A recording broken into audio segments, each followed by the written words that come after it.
Is up, my fanfiction lovers? My name is Fanfiction Queen, and welcome back to the Babysitter. Now, in my previous video, we pretty much read that Jack was being bullied, and Mark was starting his babysitting job. So, right now, we're on chapter 4. So, just to tell you, I do not read fluently, so if I messed up a lot, I'm sorry. Okay, let's get into it. Mark's point of view. After Jack took a shower and ate dinner, me and him, that doesn't make sense, sat down to watch TV together. Jack cuddled into my chest and I began to stroke his hair. His hair is so soft. I kissed his forehead and he smiled at me. I am making sure he never gets bullied ever again.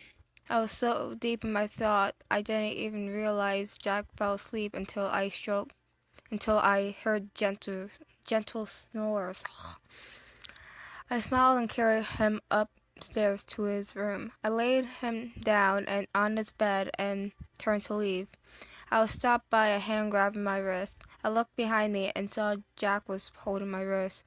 Please stay, he shakingly said. I smiled and pulled off my shirt. I climbed into bed and scooted over closer. Oh my God, I can't read. I held him to my chest and stroked his hair until he fell asleep. I heard his adorable snores and felt them fill me with joy. I kissed his forehead and closed my eyes, slowly falling asleep. Time skip. I woke up the next morning with Jack cuddling to my chest. I kissed his forehead and climbed out of bed, not waking him up. I just gonna let him sleep. Tell the school he's sick. He deserves a day off. I looked at him as sunlight his face up. He looks amazing. What the hell am I feeling? I feel all happy and giddy. Oh my God. I didn't know what I was doing. I lightly pulled Jack's chin, opening his mouth slightly. I leaned down and kissed his lips softly. I pulled away, smiling. I kissed his cheek and left the room. Jack's point of view. Ooh. I heard the door close. I began to giggle like a schoolgirl. Oh my God, OMG. I can't believe Mark kissed me. I closed my eyes, smiling as I slowly drifted to sleep. Mark's point of view.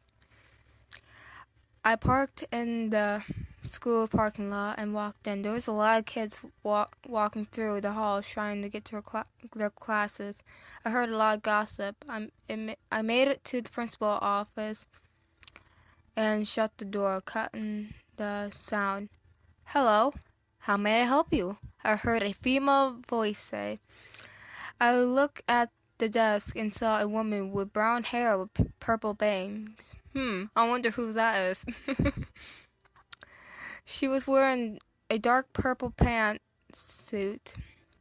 She adjusted her glasses. I looked at her and I looked at her name tag and it says her name. Oh my God, I can't read. I looked at her name tag on her desk. It says Miss Mix. I can't pronounce it. Crap. On it. Hello, Miss Mix. I began to, but she cut me off. But I was cut off by Miss Minx. Oh, just call me Minx, she said. I smiled, feeling more comfortable. Hi, Minx. I have a problem with one of the students here. His name is Sean Milothan. I believe that's how you pronounce his last name, I said. She typed it in on her computer. Ah, yes, Sean Milothan. A very quiet boy he is, she said. I nodded, sitting in one of the chairs in front of her desk. Sean has been been getting bullied pretty bad, and I want to end it. Nix nodded. Do you know who? Do you know the ones who have been bullying him? She asked me. I frowned and shook my head no. She nodded and stood up. I'll be right back, she said, leaving the office. I looked at her desk. It was pretty nice and well organized. I looked over and saw a picture in a frame. It was Minx in a sundress and heels, one arm around a woman with tan and brown hair. The woman was kissing Minx's cheek, and Minx's arm was curled fur dog. Does that even make sense? I smiled, seeing how cute of a little family she has. I heard the door open and saw Minx walk in. She had a DVD disc in her hand. What's that? I asked. It's a security tape. This will show me who has been bullying Sean. She sliding it into the slot on her little TV in her office. The tape began to play. It began with Sean walking down the halls. All of a sudden, 3 boys ran up to him and began beating him up and calling him faggot. I looked away as tears slipped down my face, out of my eye. God. I looked at Minx, and she looked pissed. She pressed a button and began to speak into the microphone. Matthew Green, Alex Smith, and Randy Adams, report to my office immediately, she said the last word sternly. We waited a few minutes, and 3 teenagers boys walked in. Minx took them to the other room, and I heard Minx yelling at the boys, saying how disappointed she was. The boys came out terrified, look on their faces. She pointed at the boys. You're all suspended, she said. Now get out of my office, she said coldly. The boys quickly ran out of her room. I smiled and hugged her. Thank you, I said. She giggled and hugged me back. I said goodbye and walked out of the school. I smiled knowing Jack was safe now. Mark's point of view. I hope. I hopped in my car and began to drive down the road. I was so overjoyed that Jack can go to school safely. He didn't deserve what those guys were doing to him.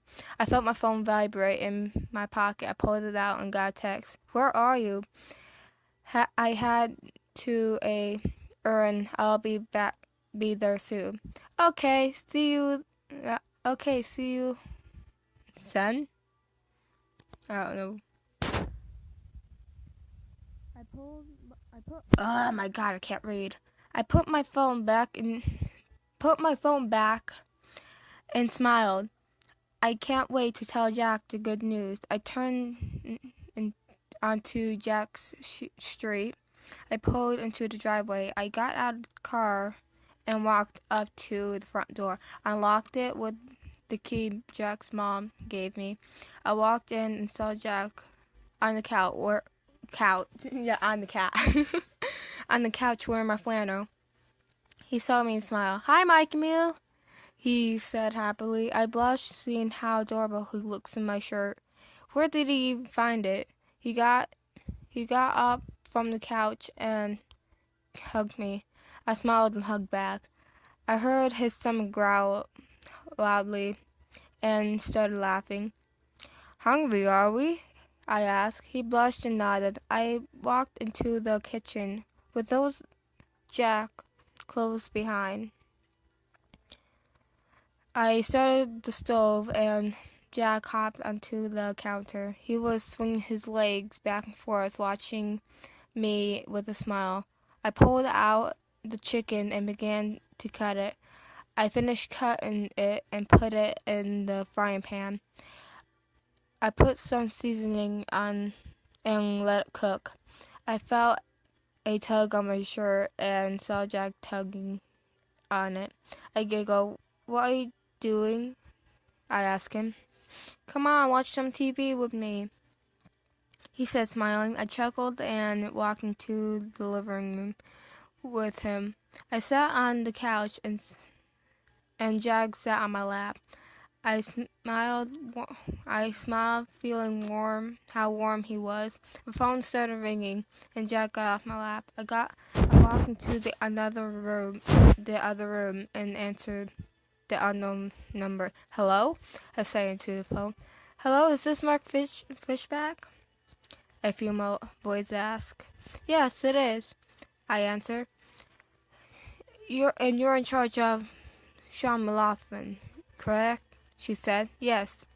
Well, I'm afraid I have some bad news about Miss McLaughlin, she says. I started to get worried. What happened? I asked. Miss McLaughlin, she's dead. Oh, dear. Let's go to Mark's point of view. I almost dropped my phone. What? I asked. Miss McLaughlin was found in her hotel room. Her throat was slit. We were trying to find the one who did it. I'm terribly sorry, the woman said. Thank you for telling me. I said, hanging up. Oh, God, how am I going to tell him? He will be heartbroken. I took a deep breath and went back into the living room. Hi, Marky, Jack said happily. Hi, Jackie, I said, putting a fake smile. My God, I can't read. I sat down, and he sat back on my lap. I held him close, and he cuddled up to my chest. Jack, I need to tell you something, I said. He looked at me and frowned. What's wrong? He asked. I took a deep breath. Take a deep breath and speak. Your mother, she gone, I said. Jack looked shocked. What do you mean? He asked, stuttering a lot. Your mother has passed, I said. Jack began to shake his head no. Tears go down his face. No, she can't be dead, Jack said, sobbing. I hugged him to my chest and rubbed his back. He sobbed loudly into my chest, holding into me for dear life. I kissed his forehead. Soon I heard gentle snores. I sighed and carried him into bed. Yeah. I laid him down and get into bed next to him. I held him up to my chest, rubbing his back. Skip time. I was in the kitchen making Jack something. I knew he liked sweets, so I was baking cookies. I pulled out a tray. Suddenly I heard a loud sobbing coming from far away. I ran upstairs into Jack's room. I saw him crying into his hands. Jack? He looked up at me and more running to me and hugged me tightly. I hugged him back and rubbed his back of his head. I miss her, Jack said. I nodded again. I nodded my head and kissed his cheek. He stopped crying and just sniffled. I pulled away and wiped his tears. He began to cry again. Please don't leave me. You're all I have left. Sorry. Please don't leave me, he begged. You're all I have left, he said, laying his head on my chest. I hugged him on my chest. I won't leave you, Jackie, I said, holding him close. I'm going to protect Jack if it's the last thing I do. Nice. So I'm going to leave this here. I hope you guys enjoyed it. And yeah, thanks for reading that with me. Even though I messed up a lot, I suck. So yeah. So anyways, thank you guys. so much for reading this with me, and I will see all you fanfiction lovers in the next chapter. See ya!